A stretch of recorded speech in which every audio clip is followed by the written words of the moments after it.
mercredi soir sur l'île de la Martinique. Et si c'est Hitler qui gagne, hein?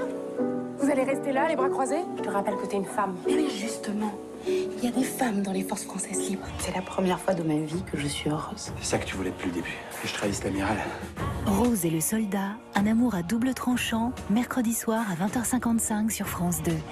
Elle s'appelle Rose Senelli déjà, elle a 25 ans. C'est une mulâtresse, donc elle n'est pas noire, elle n'est pas blanche, quoi. C'est comme les métis en fait. Elle a beaucoup d'énergie. Elle a une démarche de petit soldat énervé et en même temps, elle est, je pense, très tendre. Le rôle de Meyer, c'est ça, c'est un capitaine de la marine française lors de la Seconde Guerre mondiale, donc en Martinique. C'est un rôle de militaire déjà, donc il y a une façon de parler qui est différente, un respect de la hiérarchie.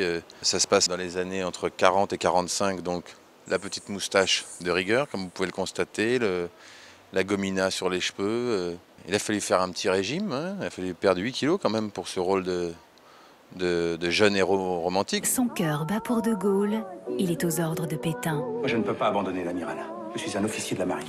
Faut que tu choisisses ton camp, Jacques. C'est un homme de terrain, en même temps un homme comme tous les militaires qui ont une mission à remplir et qui sont prêts à faire tout jusqu'au bout. L'idée, ce n'est pas de ressembler pile poil à l'amiral Robert tel qu'il était. Je ne suis pas éloigné de son physique, mais je ne suis pas non plus le portrait robot. Moi, en tant que comédien, mon rôle, c'est de trouver cette vérité, d'être crédible et de faire en sorte que les gens, quand ils voient l'amiral Robert, ils disent c'est lui. Vous êtes déchu de vos droits et de votre pension d'ancien combattant. Il s'est battu pour la France et c'est comme ça que vous le remerciez? Toi, la fille à matelot, tu la fermes.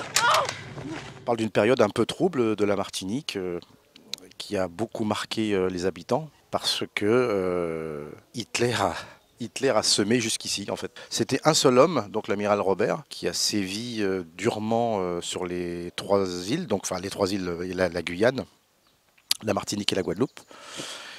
Mais ce qui est dommage pour les habitants des Dom-Tom, c'est que on sort de l'esclavage et on en subit un autre qui a une forme plus sournoise et différente.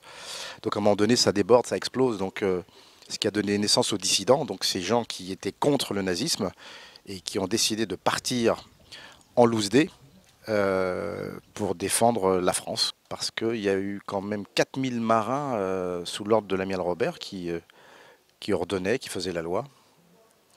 Donc c'était un mini camp de concentration en fait, les Antilles à un moment donné.